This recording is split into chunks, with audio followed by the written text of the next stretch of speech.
Buenas tardes a todos. Bienvenidos a esta nueva sesión de la Academia Granadina del Notariado, en este caso para asistir a una actividad que hemos organizado en colaboración con un proyecto de investigación del Departamento de Derecho Internacional Privado, que pueden ver reseñado en la invitación del acto. Y para ello contamos hoy con la presencia entre nosotros de don Jorge Prades López. Jorge Prades es notario de Madrid, además actualmente ocupa el cargo de tesorero del Consejo General del Notariado,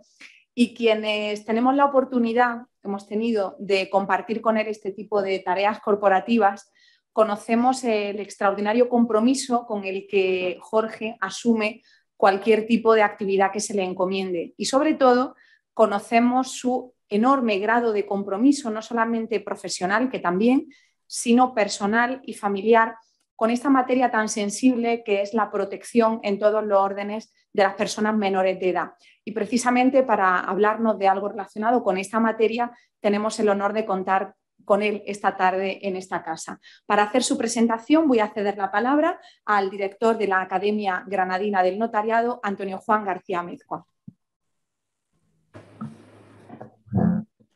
En primer lugar, buenas tardes, gracias por asistir en esta calurosa tarde de junio y me complace indicaros de quién estamos hablando hoy. Estamos hablando de Jorge Prades López, como ha dicho María Teresa, actualmente es notario de Madrid. Él ingresó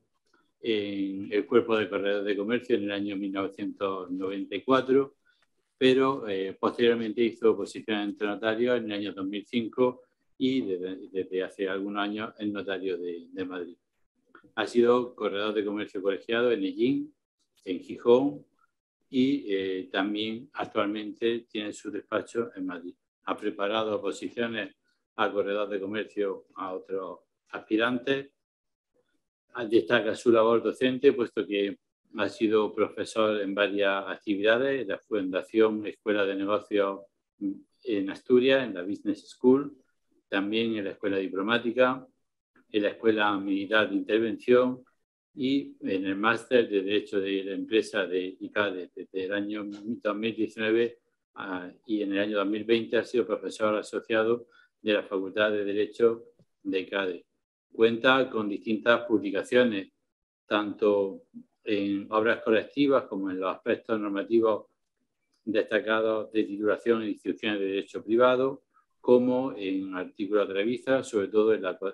los cuadernos de Derecho y Comercio, en los que ha sido uno de sus colaboradores principales. Como ha dicho María Teresa, actualmente es vicesecretario tesorero del Consejo General del Notariado, es colaborador permanente de la revista de Cuadernos de Derecho y de Comercio y, sobre todo, y creo que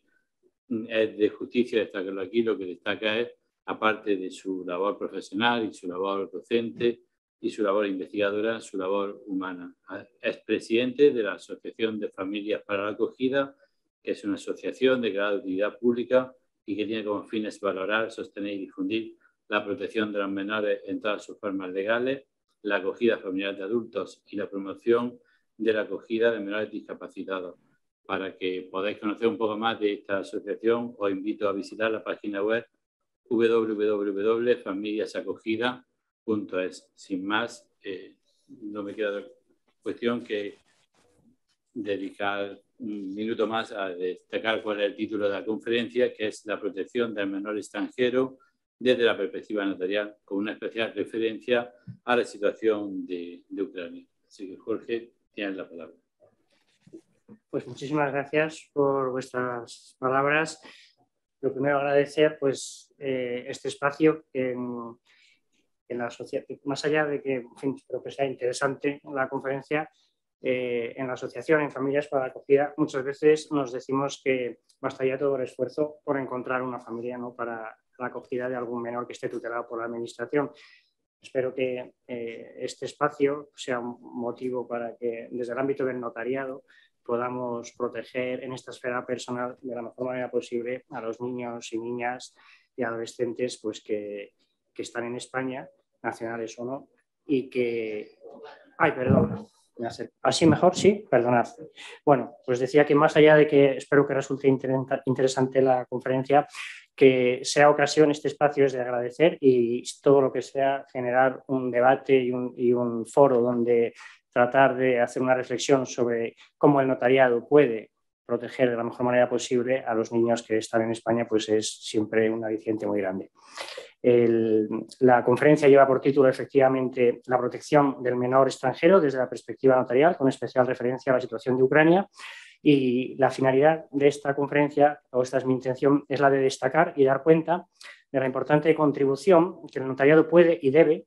hacer en el ámbito de la protección de la infancia y la adolescencia, tanto nacional como extranjera, y haremos una especial referencia a la situación que estamos viviendo en España con motivo del conflicto de Ucrania. El trabajo que se ha hecho desde el notariado, desde el Consejo, que luego tendré ocasión de explicar con un poquito más de detalle, verdaderamente ha sido de gran utilidad en la crisis humanitaria que se ha vivido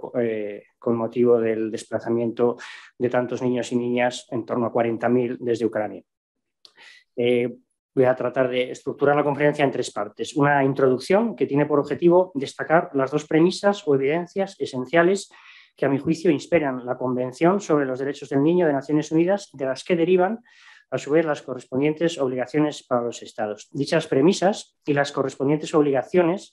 que competen a los Estados cristalizan en el concepto absolutamente nuclear y que estamos tan acostumbrados a escuchar continuamente del interés superior del menor, que es la auténtica piedra angular de todo el sistema de protección. Dichas premisas y su concreción en este concepto del interés superior del menor deben estar presentes, en mi juicio, en cualquier reflexión sobre la infancia y la adolescencia. Y por ello, pues les vamos a dedicar unos minutos. En la segunda parte de la conferencia tiene por objeto exponer de qué forma el notariado puede y debe contribuir en la esfera personal a la protección de los niños, niñas y adolescentes nacionales o extranjeros que se encuentran en territorio nacional o fuera de él. Dejamos, por tanto, de lado la esfera patrimonial, en la que, como sabemos, también el notariado desempeña una importante labor de protección. Podemos poner, por caso, aquellos supuestos en los que, ante una intervención de los progenitores en representación de los hijos, ante el otorgamiento de una escritura de compraventa o hipoteca, pues el notario detecta una situación de conflicto de intereses y exige, por ejemplo, la presencia de un defensor judicial. Nos centraremos, por tanto, pues en la esfera personal. La tercera parte tiene por objeto precisamente plantear los retos y también las oportunidades que debemos abordar todos nosotros como sociedad, y no solo nuestros 17 sistemas de protección, tantos como comunidades autónomas, con motivo de la afluencia masiva de personas, especialmente niños y niñas y adolescentes desplazados procedentes de Ucrania. Empezamos con la introducción. ¿Cuáles son esas dos premisas o evidencias esenciales que constituyen el verdadero precipitado de la protección a la infancia y que cristalizan en este concepto del interés superior del niño? Pues el preámbulo de la Convención sobre los Derechos del Niño de Naciones Unidas de 20 de noviembre del 89, que fue ratificado por España el 30 de noviembre del año 90, que es la norma más importante en los ámbitos social y jurídico con respecto a la infancia y la adolescencia, destaca dos evidencias común y universalmente compartidas sobre aquello que verdaderamente constituye y define al ser humano, que somos en relación a otro, es decir, que somos dependientes y que somos frágiles. De estas dos premisas, fácilmente reconocibles en estas etapas iniciales de la infancia y de la adolescencia, no tanto luego en la etapa madura de la vida, derivan a su vez las correspondientes obligaciones de los Estados. La primera premisa, que hemos definido como la relación con el otro, la dependencia, se recoge en la siguiente afirmación. Aquí cito textualmente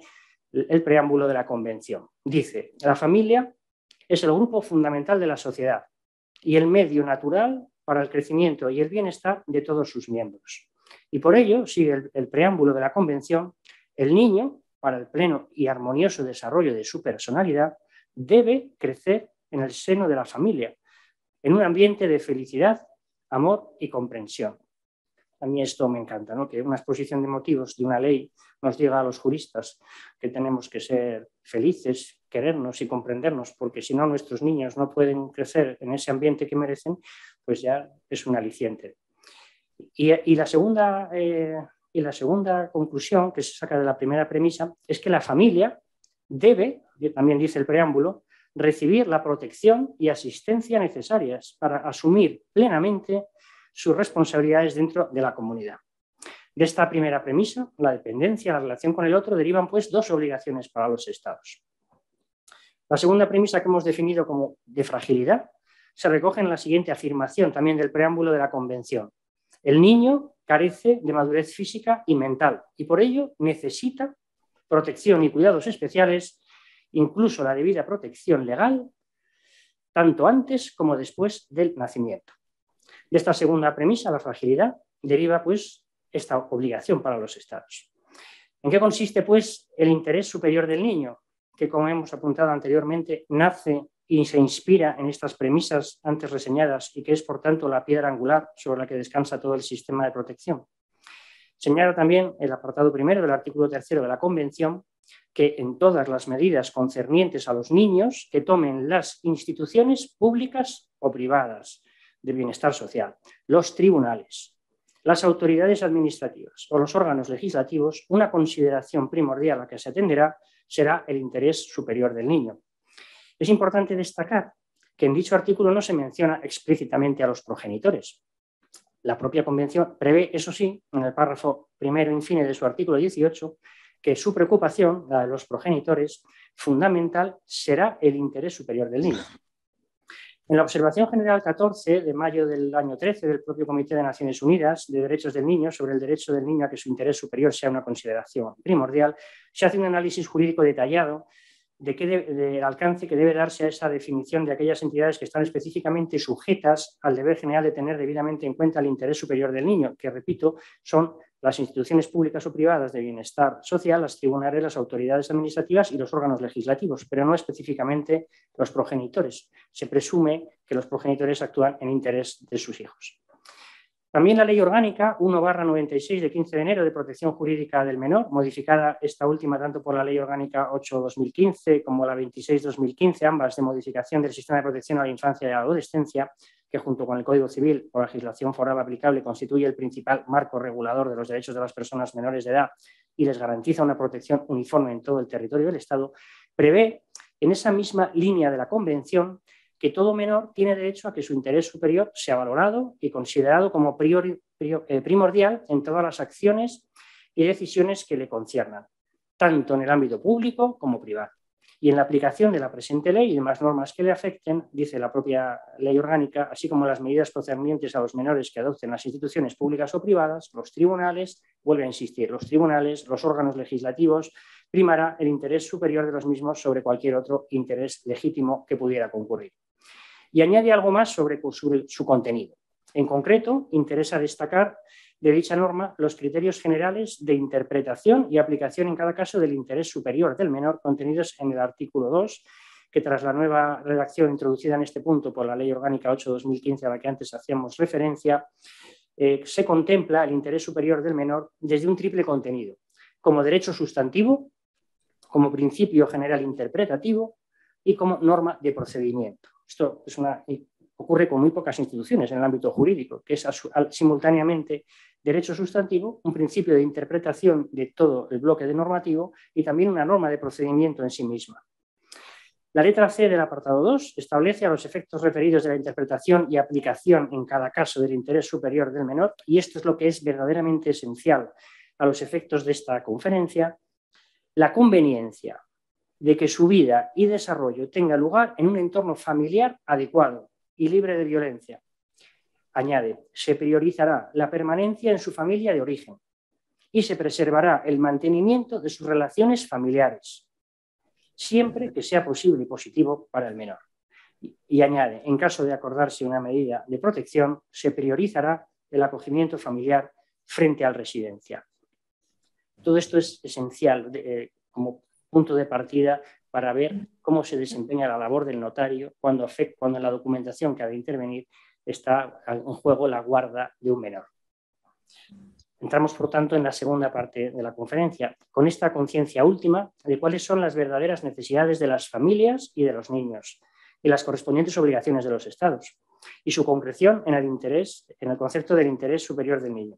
Me gustaría plantear dos preguntas. ¿De qué forma puede el notario aportar seguridad jurídica a los titulares de la patria potestad para que estos asuman y desempeñen su función? Recordemos que esta institución, la patria potestad, ya no puede concebirse como un poder o potestad que los progenitores ejercen sobre los hijos, sino como una función propiamente dicha que aquellos han de ejercer en interés del menor. De hecho, ahora ya hay una cierta tendencia a tratar de evitar la expresión patria potestad y en su lugar hablar de la responsabilidad parental. Y en segundo lugar, ¿puede el notario ofrecer seguridad jurídica en las situaciones de guarda de hecho? En definitiva, ¿puede el notario ofrecer seguridad jurídica, que es la razón de ser de nuestra función, para que pueda cumplirse el derecho de todo niño, niña y adolescente nacional o extranjero a crecer en familia y, si es posible, en su propia familia? ¿Cuáles serían los instrumentos jurídicos adecuados para ello? La experiencia del notariado es que en una sociedad tan diversa, plural, globalizada y cambiante como la nuestra, constituye un uso social muy consolidado el hecho de que los progenitores, en interés de los hijos, se auxilien cada vez más en el ejercicio de sus funciones parentales, de familiares e incluso de allegados, bien puntualmente para una actuación concreta, lo vemos en la notaría con frecuencia, para obtener documentación, para solicitar una beca o ayuda, para empadronar al menor en el municipio, para realizar un trámite sanitario, para autorizar un contrato de trabajo, o bien durante un periodo limitado en el tiempo y con mayor o menor extensión. Y aquí no solo con el caso más habitual de los viajes de estudios al extranjero de los propios menores, sino también con motivo del desplazamiento por motivos laborales de los padres, de los progenitores fuera de España. O también un caso frecuente del retorno, a veces provisional, de los progenitores a su país de origen, en el caso de personas extranjeras. O en situaciones de crisis de diferente índole, como puede ser una enfermedad que impide al progenitor hacerse cargo de sus hijos, sobre todo cuando la patria potestad se ejerce en solitario. O ante una situación de crisis como pueda ser el internamiento en un centro penitenciario. Y también, y esto lo hemos comprobado ahora a raíz de la crisis de Ucrania, porque esta crisis humanitaria ha generado un desplazamiento masivo que evidentemente ha afectado en grandísima medida a los menores. Es por ello que después de un intenso trabajo llevado a cabo de forma coordinada con los agentes implicados en la protección de la infancia, el Consejo General de Notariado dictó la circular informativa 7/2020 de 7 de noviembre, que lleva precisamente por título sobre la actuación notarial en aquellos documentos que afecten a la función de guarda de los menores de edad.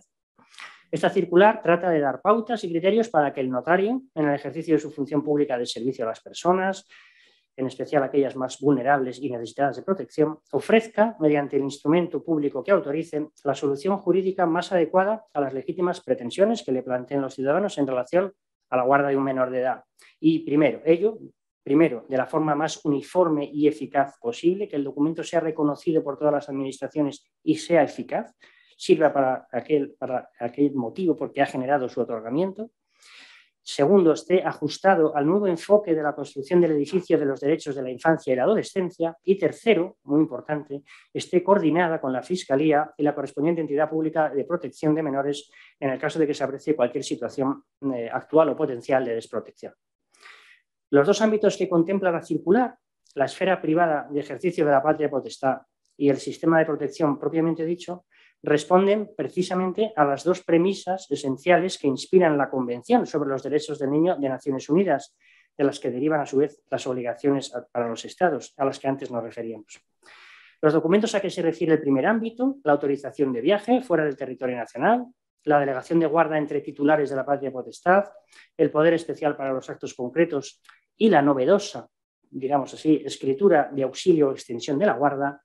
se corresponden con la esfera privada de la responsabilidad parental, en la que debe presumirse, por lo que hemos expuesto anteriormente, que la patria potestad se ejerce bajo la responsabilidad de sus titulares en interés del menor y su derecho a crecer en familia, que es la primera premisa de la Convención.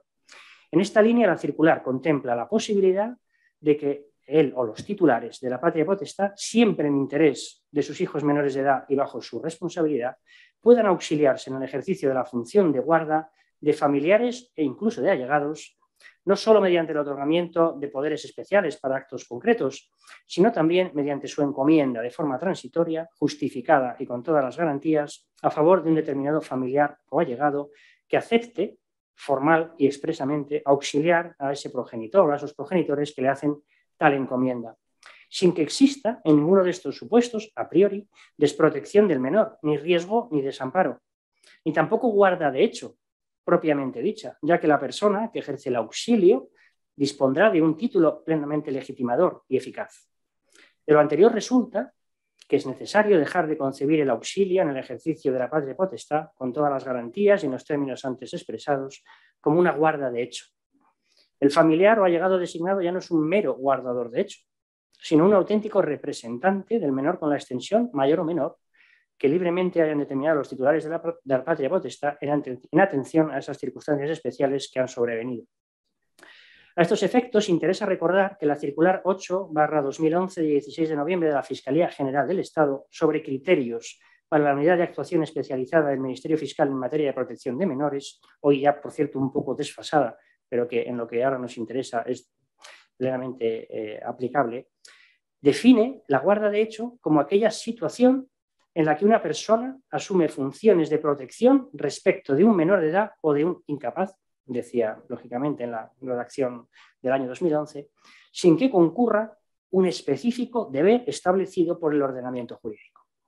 Y que en consideración del superior interés del menor, siempre volvemos una y otra vez a este concepto, plasmado en 4 objetivos, sobre los que luego volveremos, establece varios criterios de actuación, a la vez que afirma, en la referida línea que hoy se recoge en la circular 720 del Consejo General de Notariado, que cabe entender, y cito aquí literalmente, que la delegación paterna parcial de la patria potestad no genera propiamente una guarda de hecho. El notario, para delimitar adecuadamente cada supuesto, debe, en consecuencia, indagar la causa que motiva o justifica el auxilio. Si es puntual para una determinada actuación, será bastante y suficiente el poder especial.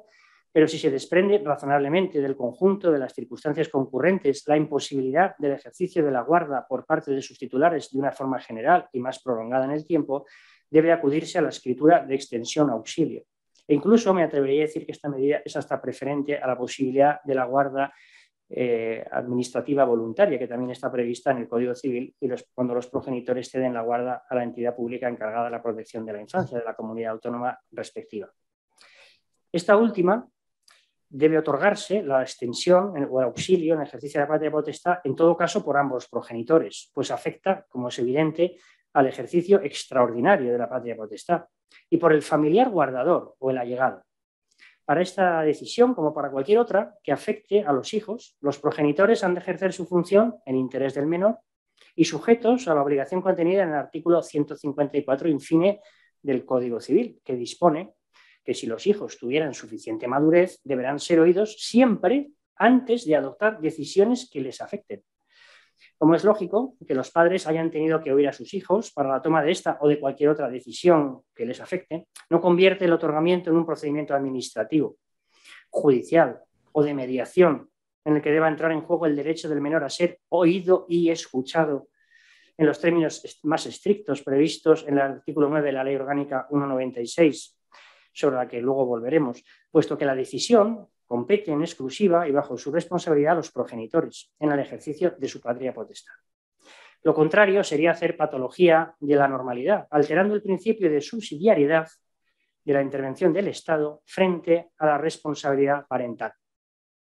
Sin perjuicio de lo anterior y con la finalidad de coadyuvar al reconocimiento pleno de la titularidad de derechos en los menores de edad y de su capacidad progresiva para ejercerlos en función de su edad y grado de discernimiento, la circular del Consejo sí prevé, a solicitud de los progenitores, que el notario dé entrada al menor en el otorgamiento de la escritura. Finalmente, cabe recordar que el auxilio ha de estar limitado en el tiempo, preferentemente a 1 año o curso escolar, nunca por plazo superior a 2 años, por analogía con la guarda voluntaria administrativa a la que antes hacía referencia, prevista y regulada en el artículo 172 bis, apartado primero del Código Civil. De la circular resulta igualmente que si el notario aprecia cualquier situación de desprotección, no debe autorizar el documento. En este caso, y también si se dan cualquiera de las circunstancias que la circular considera de riesgo potencial en el otorgamiento de las escrituras de extensión auxilio en notario, por imperativo de lo previsto en el artículo 13 de la citada Ley Orgánica 1/96, de aplicación a los menores de 18 años que se encuentren en territorio español, cualquiera que sea su nacionalidad, dará cuenta del caso a la Fiscalía de Protección de Menores y a la entidad pública competente de protección en atención al domicilio del menor. Este artículo 13 dispone que toda persona o autoridad, especialmente aquellas que por su profesión, oficio o actividad detecten una situación de riesgo o posible desamparo de una persona menor de edad, lo comunicarán a la autoridad o sus agentes más próximos, sin perjuicio de prestarle el auxilio inmediato que precise. Se considera que existe situación potencial de riesgo en las escrituras de extensión auxilio en los siguientes supuestos. Si la patria potestad es ejercida por uno solo de los progenitores, salvo, lógicamente, que haya quedado debidamente acreditado a juicio del notario que su ejercicio le corresponde en exclusiva. Si el guardador no es familiar, es decir, si es familia ajena en la terminología del ámbito del acogimiento familiar. Si se ha otorgado con anterioridad el mismo documento referido al mismo menor, supuesto al que cabría equiparar otro que surgió con posterioridad a la circular, habitual en la práctica, y es que el auxilio ya viniera prestándose con anterioridad por ese mismo guardador, aunque no se hubiera formalizado. Y en un momento determinado comparecen ante notario, en ocasiones por cuestiones tan sencillas como la necesidad de acreditar esa situación de guarda para poder tener acceso a una posible ayuda de las administraciones. Y como mecanismo de cierre, también se entiende que hay un riesgo y que el notario, por tanto, podrá tener en cuenta si en atención al conjunto de circunstancias concurrentes así lo considera oportuno. En todos estos supuestos no solo deberían hacerse las oportunas advertencias en el propio documento, sino que deberán hacerse las comunicaciones pertinentes. La experiencia de este tiempo y el trabajo conjunto realizado con los agentes involucrados, especialmente con las entidades públicas de ámbito autonómico encargadas de la infancia y la Fiscalía, lleva a la conclusión de que estos auxilios consensuados y voluntarios, y desde luego la crisis de Ucrania solo ha hecho ratificar esta posición, en su caso debidamente coordinados incluso con servicios sociales de zona para el caso de que estos ya estuvieran actuando con una familia biológica y con una madre que necesita prestar este auxilio y que con esta medida pueda, por tanto, desempeñar su rol de forma adecuada, permite a los progenitores precisamente esto, desarrollar adecuadamente sus responsabilidades parentales, de forma que el menor pueda permanecer en el entorno familiar de origen. El cuerpo normativo español está inspirado, como no puede ser de otro modo, por iguales principios. El artículo 39 de la Constitución establece la obligación de los poderes públicos de asegurar la protección social, económica y jurídica de la familia, en especial de los menores de edad, de conformidad con los acuerdos internacionales que velan por sus derechos. La ya citada Ley 196 de Protección Jurídica del Menor, en su artículo 12, prevé la protección de los menores por los poderes públicos mediante la prevención, detección y reparaciones de situaciones de riesgo que no de pura desprotección o desamparo. La más reciente ley orgánica, Ley 8/2021 de 4 de junio, de protección integral a la familia y la adolescencia frente a la violencia, también trata de reforzar para el objetivo que les es propio, en este caso garantizar los derechos fundamentales de los niños, niñas y adolescentes a su integridad frente a cualquier forma de violencia y favorecer lo que llama la cultura del buen trato. También para este objetivo que les es propio trata de reforzar los recursos de asistencia, asesoramiento y atención a las familias para evitar los factores de riesgo y aumentar los factores de prevención. Y en concreto, en su exposición de motivos, establece un principio que me parece es esencial. Dice, todos los progenitores requieren apoyos para desarrollar adecuadamente sus responsabilidades parentales y añade, siendo una de sus implicaciones la necesidad de procurarse dichos apoyos para ejercer adecuadamente su rol. Aquí encaja de una forma nítida esta posibilidad del auxilio en el ejercicio de la patria potestad, con las garantías que puede prestar o derivarse de la intervención notarial. Esta es, por cierto, los apoyos, la idea central del nuevo sistema introducido por la reciente Ley 821 de 2 de junio, por la que se reforma la legislación civil y procesal para el apoyo a las personas con discapacidad en el ejercicio de su capacidad jurídica, en la que el notariado también está llamado a jugar un importante papel o prioritario. Señala su exposición de motivos que la idea central del nuevo sistema es la del apoyo a la persona que lo precise y así se regulan las medidas de apoyo a las personas con discapacidad, otorgando preferencia a las medidas preventivas. De esto mismo estamos hablando esta tarde aquí. En concreto, los poderes, en el ámbito de la discapacidad, los poderes y mandatos preventivos, así como la autocuratela. A la vez que en la norma se establecen otras medidas con carácter externo, como la guarda de hecho, sobre la que luego volveremos, y se regulan las instituciones de la curatela y el defensor judicial. La tutela, como es bien sabido, ya queda reservada a los menores de edad, no emancipados, que bien estén en situación de desamparo, sería la tutela administrativa o bien no estén sujetos a la patria potestad, la tutela ordinaria. Es decir, el nuevo sistema, también en la discapacidad, cambia medidas de sustitución por medidas de asistencia y preferentemente las voluntarias y preventivas. La reinterpretación de la normativa civil que lleva a la anterior conclusión, esta de que la posibilidad de que los titulares de la patria potestad, en interés de los hijos y bajo su responsabilidad, se auxilien en el ejercicio de la función de guarda de familiares o allegados, se sostiene en varios argumentos, en 4. El primero es la actual configuración de la patria potestad como una función que corresponde a los progenitores en interés de los hijos dentro del marco del interés de la familia. El segundo es la creciente privatización del derecho de familia y su contenido ético y naturaleza privada. El tercero, los numerosos preceptos que ya admiten el ejercicio de actos de ejercicio extraordinario de la patria potestad por medio de representación. Y el último, la propia evolución del concepto de la guarda de hecho. Veamos estos criterios. Es criterio general a los efectos de la debida interpretación y aplicación del interés superior del menor como primordial en todas las acciones y decisiones que le conciernan, que su vida y desarrollo tenga lugar, como hemos apuntado anteriormente, en un entorno familiar adecuado, priorizando la permanencia en su familia de origen. En los supuestos de auxilio en el ejercicio de la función de guarda, los progenitores, a quienes corresponde en primera instancia la responsabilidad de que el menor reciba la protección y asistencia necesarias, son, sin lugar a dudas, los más adecuados para valorar la necesidad y conveniencia de dichos apoyos o auxilios, que en todo caso habrán de estar orientados a la permanencia del menor en el entorno de su familia de origen, sin que el Estado, por razón del principio de subsidiariedad, que por cierto viene recogido en numerosas de las leyes autonómicas sobre protección de la infancia, pueda ni deba interferir en las mismas, siempre que aquellas se adopten con las garantías necesarias y en atención al interés superior del menor. El papel preferencial de los progenitores ha sido reconocido por nuestro Tribunal Supremo ya desde la importante sentencia de 31 de diciembre de 1996, cuando señala que la patria potestad, que se funda en una relación de filiación, cualquiera que sea su naturaleza, matrimonial, no matrimonial o adoptiva, es la institución, dice el Tribunal Supremo, protectora del menor por excelencia. No debe, por tanto, hacerse una interpretación extensiva de las obligaciones que nuestro sistema de protección de menores corresponde a la administración pública, sobrecargando a esta, además, con intervenciones innecesarias que consumen sus recursos humanos y materiales de una forma ineficiente. También cabe añadir, en esta misma línea argumental, que si la entidad pública puede, en aplicación de lo previsto en el artículo 172 ter, apartado 3º del Código Civil, adoptar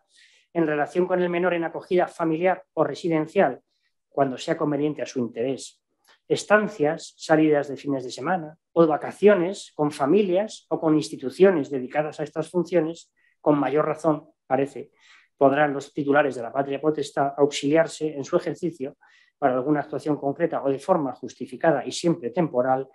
de algún familiar o allegado. El segundo bloque de argumentos en favor de esta extensión o auxilio de los progenitores está el hecho de que las grandes reformas del derecho de familia que tienen lugar a partir de la promulgación de la Constitución, desde luego han introducido de una forma progresiva la privatización del derecho de familia, en concreto en el reconocimiento de la autonomía de la voluntad de las partes como fuente reguladora de los efectos a consecuencia de la ruptura matrimonial y por extensión de la ruptura de toda pareja con hijos. Autonomía de la voluntad, que parece evidente, también debe reconocerse en aquellos supuestos en que no exista ruptura entre los progenitores. Por otra parte, debe también tenerse en cuenta el aspecto ético del derecho de familia, pues este, a diferencia de otros ámbitos del derecho civil, debe ser especialmente sensible y permeable a los cambios políticos, sociales, culturales, en este caso a las nuevas circunstancias a las que se hacía referencia al inicio de la exposición. También cabe añadir que es posición común de la doctrina, autores como de Castro o Peña, sostener la naturaleza privada del derecho de familia, dando prevalencia al principio de personalidad sobre el de comunidad. El cuarto bloque de normas, o el tercer bloque de argumentos a favor de esta extensión o auxilio en el ejercicio de la patria potestad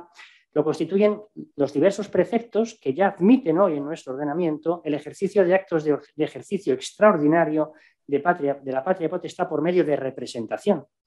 El artículo 92.4 del Código Civil, como sabemos, dicho precepto permite a los padres acordar en el convenio regulador en beneficio de los hijos, siempre en beneficio de los hijos, que la patria potestad sea ejercida total o parcialmente por uno de los cónyuges o progenitores. El artículo 4.2 del Real Decreto 896/2003, por el que se regula la expedición del pasaporte ordinario y se determinan sus características. El artículo 54.2 del Reglamento de Población y Demarcación Territorial de las entidades locales a los efectos del padrón de los menores de edad, o varios de los preceptos de la Ley 41/2002, reguladora de la autonomía del paciente y de los derechos y obligaciones en materia de información y documentación clínica. Son todos supuestos en los que se produce la posibilidad de que el ejercicio de actos que corresponden al ejercicio extraordinario de la patria potestad se ejerciten por medio de representante. El tercer bloque, el último y cuarto bloque de argumentos desde la nueva concepción jurisprudencial y legal de la guarda de hecho, que permite concluir, como anticipábamos antes, que el guardador, designado por los titulares de la patria potestad, no es propiamente un guardador de hecho, sino un auténtico representante del menor, siempre y cuando se den todas y cada uno de los presupuestos y garantías antes reseñados. El Tribunal Supremo, efectivamente, en una importantísima sentencia, 582/14 de 27 de octubre, vino a establecer la doctrina siguiente sobre la guarda de hecho, interpretada, como no podía ser de otra manera, bajo el principio del interés superior del menor. Dice literalmente el Tribunal Supremo: cuando un guardador de hecho preste a un menor la necesaria asistencia, supliendo el incumplimiento de los progenitores de los deberes de protección establecidos por las leyes respecto de la guarda de aquel, ni se excluye ni se impone declarar la situación de desamparo, debiendo ser las circunstancias concretas de la guarda de hecho, interpretadas al amparo del superior interés del menor, las determinantes a la hora de decidir la situación jurídica respecto de su eficaz protección. Esta sentencia, otras sucesivas, como la 47/2015 de 13 de febrero, la 492/2018 de 14 de septiembre, aproximan la figura a una institución ordinaria de protección del menor. Por su parte, el actual artículo 237 del Código Civil, que mantiene básicamente la redacción del anterior artículo 303, introducida a su vez por la Ley 2615, avanza, como sabemos, en el reconocimiento de la figura del guardador de hecho, previendo, más allá de la posibilidad de la supervisión judicial ya prevista en dicha norma y en la línea de la jurisprudencia antes citada, que cautelarmente, en tanto se constituya la medida de protección adecuada, dice, se puedan otorgar judicialmente facultades tutelares a los guardadores y también, dice, constituir un acogimiento temporal en que los guardadores sean acogedores. Además, el anterior artículo 303, tal y como destacaba la exposición de motivos de la Ley 2615 que vino a modificarlo, hoy se mantiene esta redacción en el vigente 237, vino a establecer los supuestos de guarda de hecho que deben motivar la declaración de desamparo y también los supuestos ante los que ha de procederse a la privación o suspensión de la patria potestad, la remoción de la tutela o el nombramiento del tutor. Todo lo expuesto, estos bloques de argumentos, nos lleva a la conclusión ya expresada de que el auxilio parental en la función de guarda, formalizado en escritura pública, en los términos antes expresados, es una medida voluntaria a la que pueden acudir en interés del menor los titulares de la patria potestad. Este instrumento jurídico se incardina en la fase preventiva, la que es propia de la función notarial, aquella, por cierto, en la que el Estado debe prestar a las familias toda la asistencia necesaria para que los progenitores puedan ejercer adecuadamente su función. Junto con el anterior instrumento jurídico que pertenece a esta esfera de la responsabilidad parental, en la que debe presumirse que la patria potestad se ejerce en interés del menor y su derecho a crecer en familia, puede igualmente coadyuvar a que se cumpla el derecho de todo niño y niña, extranjero o no, a crecer en familia, el acta notarial por medio de la cual se deja constancia de una situación de auténtica guarda de hecho de una persona menor de edad. Instrumento este que ya se corresponde más directamente con el sistema de protección propiamente dicho, en el que ya sí que es piedra angular el concepto del interés superior del niño, tal y como lo recoge la Ley Orgánica de Protección Jurídica del Menor. Su finalidad, la de la guarda de hecho, y el acta de constatación de una situación fáctica de guarda de hecho, no tanto de declaración de su notoriedad, tal y como se recuerda en esta circular informativa del Consejo,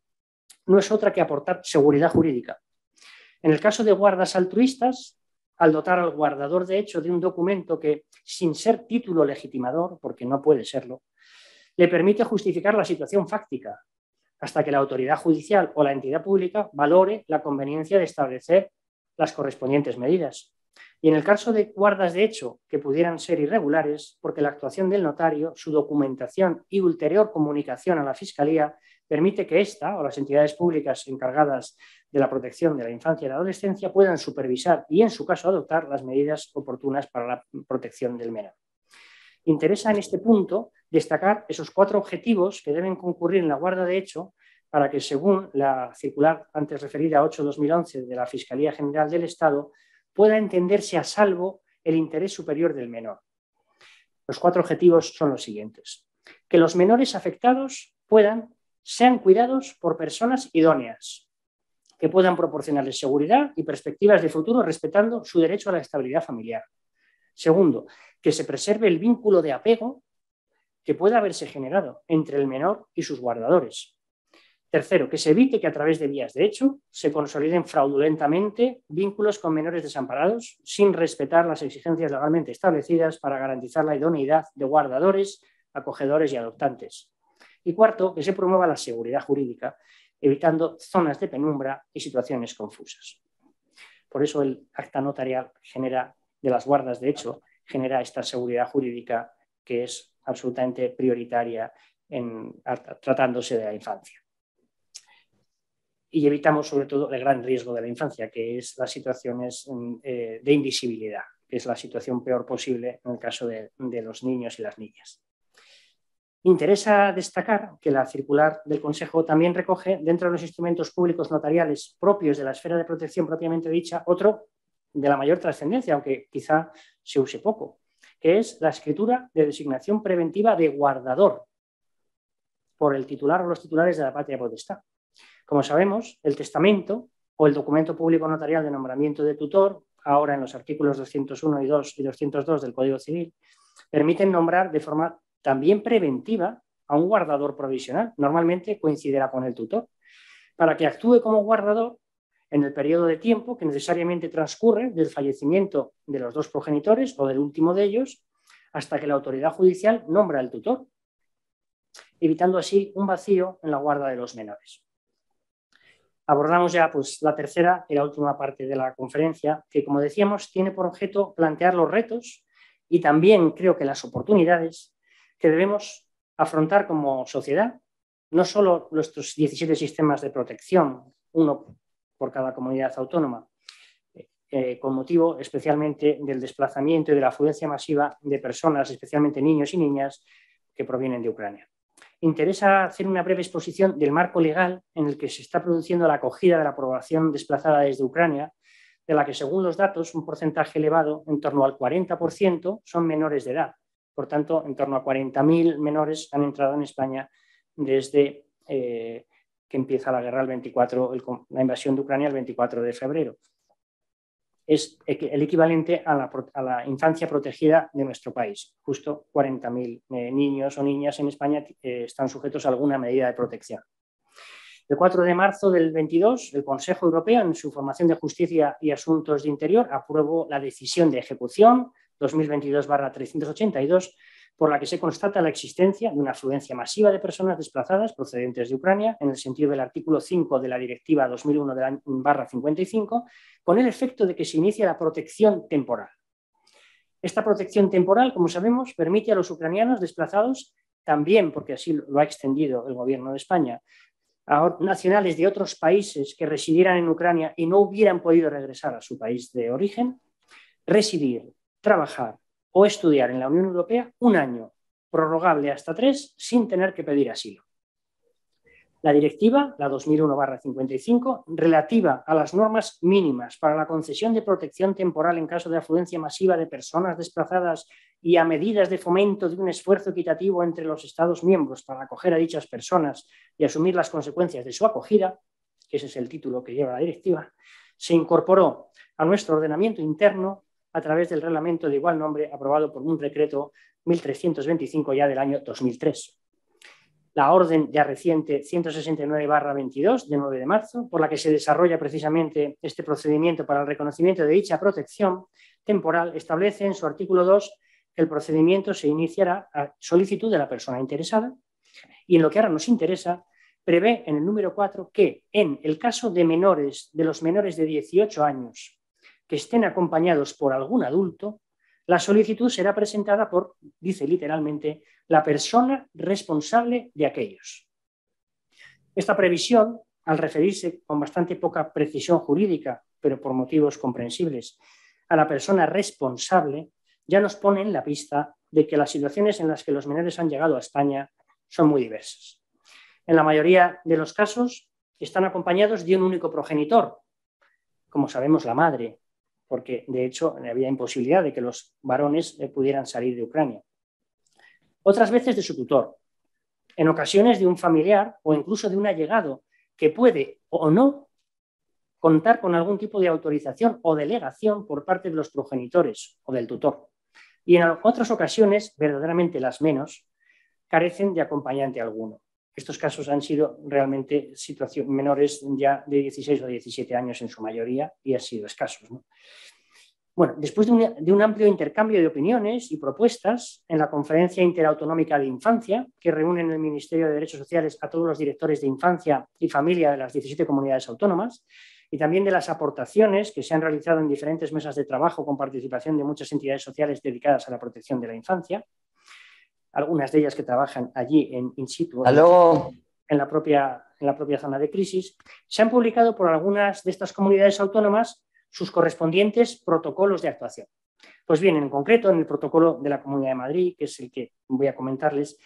pero en términos muy parecidos se han aprobado otros por otras comunidades, se han acogido verdaderamente los criterios que hemos expuesto en la primera parte de esta conferencia, entendiendo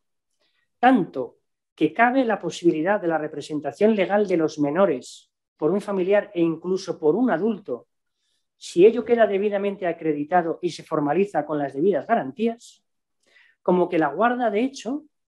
es la figura jurídica que puede y debe dar respuesta a muchas de las situaciones de acogida que se están produciendo. Por ello, el protocolo de actuación, en este caso el de la Comunidad de Madrid, resulta de aplicación, según su apartado primero, a personas menores de edad de nacionalidad ucraniana o con residencia habitual en Ucrania que se hayan desplazado a la Comunidad de Madrid, en este caso a consecuencia de la guerra, en solo 3 supuestos.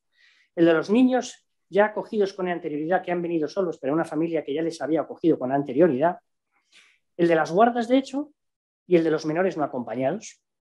El primer supuesto al que se aplica el protocolo es precisamente el que decíamos hace un momento, el de los menores que han convivido previamente con una familia residente, en este caso en la Comunidad de Madrid,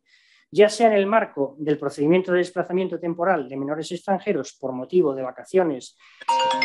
o tratamiento médico, conforme a lo previsto en la normativa de extranjería, o por otro análogo con cobertura legal. El segundo supuesto es precisamente el de la guarda, de hecho, menores acompañados por un familiar o persona adulta que no ostentan la representación legal de las mismas, Y el tercer supuesto,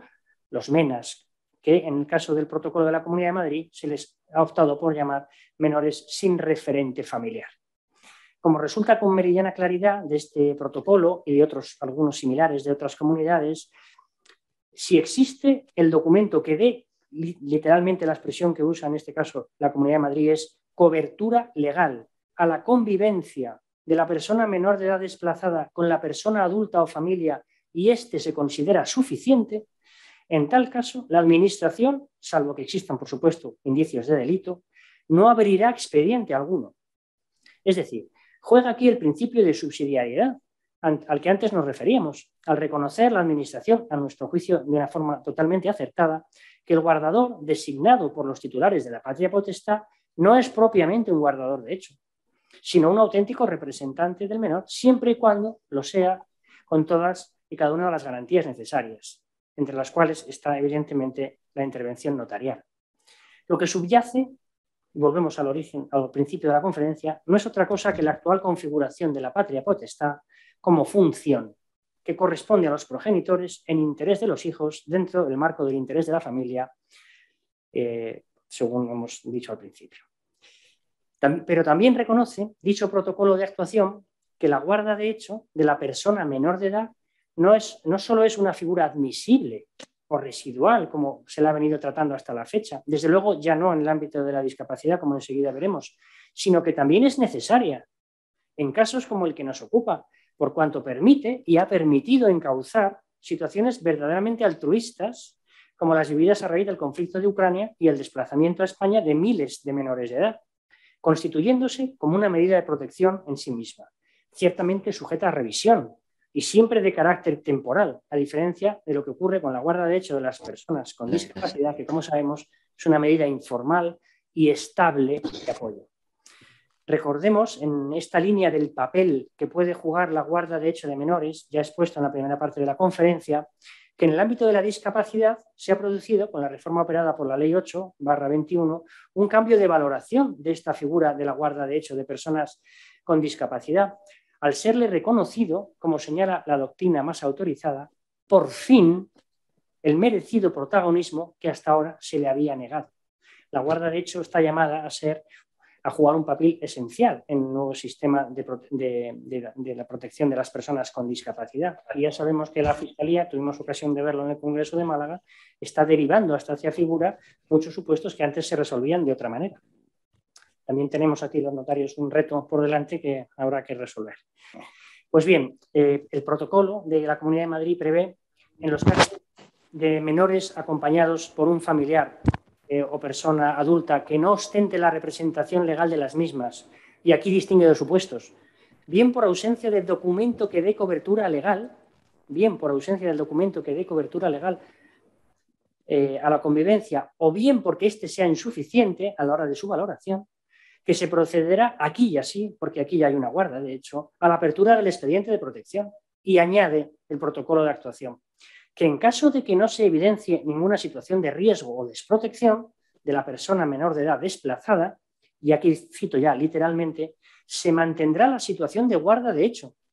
y la convivencia provisional con la persona o familia, siempre que ello sea posible y adecuado a su interés, como no podía ser de otra manera, emitiendo la correspondiente resolución de medida de protección, la comisión de tutela, en este caso de la comunidad, en la que se autorice la convivencia. Es decir, está dando carta de naturaleza de una forma contundente tanto a la guarda de hecho en los términos que hemos expresado, como a la posibilidad de la extensión de la guarda por los titulares de la patria potestad siempre que se haga con las debidas garantías. La Comisión Permanente del Consejo, consciente del importante papel que los instrumentos públicos antes referidos estaba y está llamada a desempeñar en esta crisis humanitaria, dictó una nota con fecha 21 de marzo de este mismo año, precisamente sobre la documentación relativa a menores afectados por el conflicto de Ucrania desplazados a España para encontrar refugio. En ella se establecen, en atención a la especificidad de la situación de esta infancia, una serie de criterios complementarios a los que ya se habían fijado en la circular 7/2020. Algunas recomendaciones son de carácter específico para cada tipo de documento, bien el acta de constancia de la guarda de hecho, bien la escritura de extensión o auxilio en el ejercicio de la patria potestad. Este es el documento que en la práctica se ha requerido con alguna frecuencia, sobre todo en las comunidades donde se ha producido en mayor volumen el desplazamiento de las personas ucranianas. Concretamente, ha sido requerida por madres ucranianas que acompañaron a sus hijos a España y que una vez que han logrado la protección temporal para sus hijos, que estos ya están insertos en el programa de acogimiento y por tanto escolarizados y regularizada su situación, vuelven al país de origen por diferentes motivos, bien motivos laborales, en ocasiones porque tienen que atender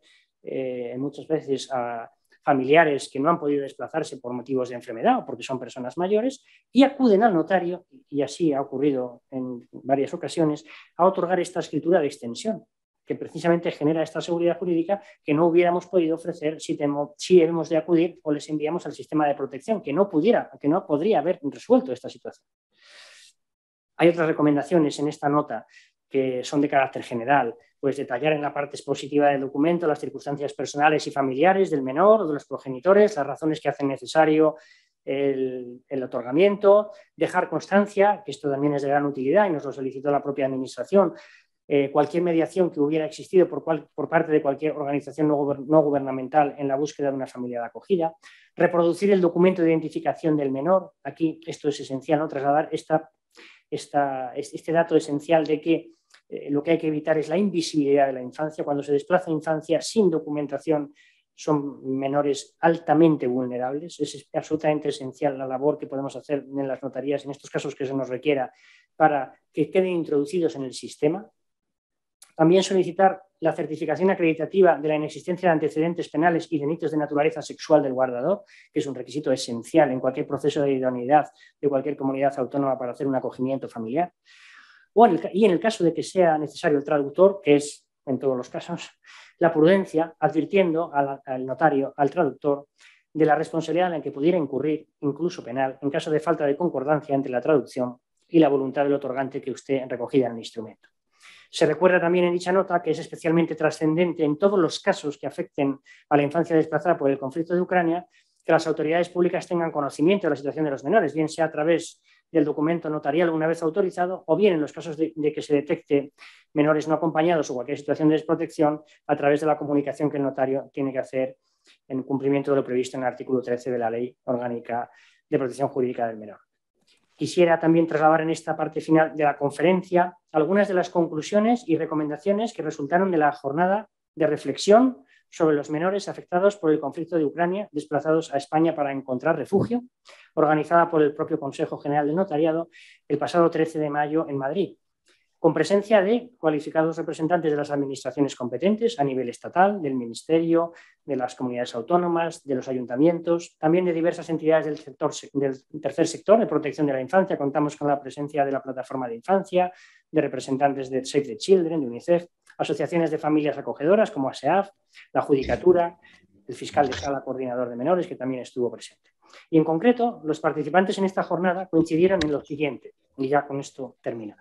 que ha existido una ágil y eficiente respuesta del gobierno español, de las comunidades, de los responsables y de las instituciones públicas, así como una excepcional respuesta de la sociedad civil.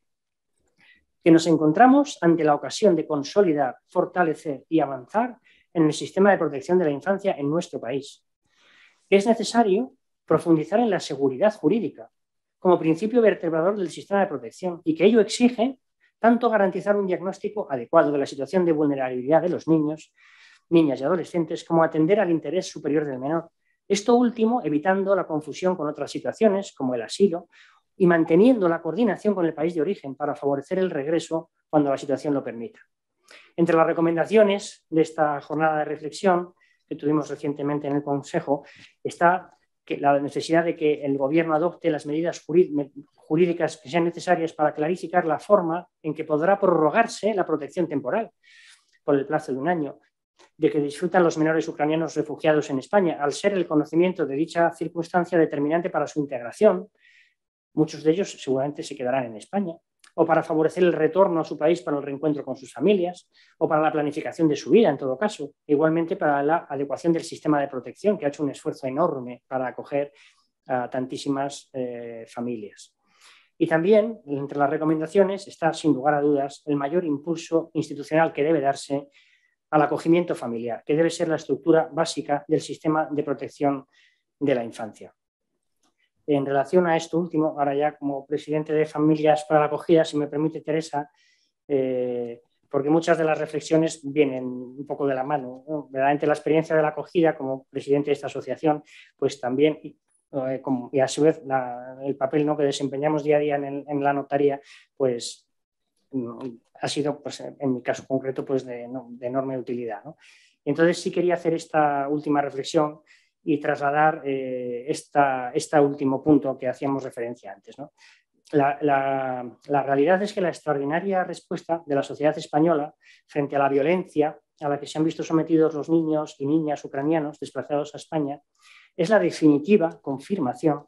de la posibilidad real y concreta de un cambio de nuestro modelo de protección. Es posible pasar de un modelo demasiado institucionalizado, donde los niños en demasiados casos están en residencias, a un modelo eminentemente familiar. De los 40.000 menores que antes decía que conforman en España la infancia protegida, es decir, esa infancia que de un modo u otro ha sufrido maltrato, negligencia, abandono. Hay 17.000 de ellos, nacionales o extranjeros, que se encuentran en residencias. Esta misma sensibilidad de tantas y tantas familias españolas con la violencia que han sufrido los niños y niñas en Ucrania es la misma que podemos tener con los niños y niñas de nuestro sistema de protección. Sí es posible ofrecer a nuestros menores el abrazo que necesitan y hacer una realidad en España para todos los niños y niñas su derecho a crecer en el seno de una familia en ese ambiente al que hacíamos referencia al principio de felicidad, amor y comprensión. Decía Václav Havel que todo cambio que pretenda ser estructural requiere partir de cada uno de nosotros, de la relación con uno mismo y con los demás. Por ello, y en primer lugar, es necesario ponerse en primera persona delante de la necesidad del otro. Es un método original, como original es cada uno de los 17.000 niños que crecen en centros en nuestro país. Y en segundo lugar, también es necesario compartir su necesidad con la conciencia de que ese niño, esa niña, en situación de desamparo, es un bien en sí mismo y, por tanto, también es un bien para su propia familia biológica, sus educadores, sus amigos, sus padres de acogida, sus hermanos de acogida. Y por ello, desde la asociación, pues podemos afirmar con todas las dificultades que comporta que acoger es un bien para todos. Nuestra experiencia es que la acogida cambia el corazón, hace experimentar una mirada sobre las personas, sobre estos niños, que no nace de un proyecto nuestro, sino de compartir con ellos, con ellas, el bien que son, el deseo de infinito que las constituye. Invitamos pues a toda la sociedad a que el acogimiento familiar se expanda, incluso con fórmulas más flexibles de apoyo como el mentoring, el voluntariado, etc. Todos estos niños merecen que apostemos por esta bella aventura de la acogida en la que hay mucho trabajo pendiente. Pues muchas gracias.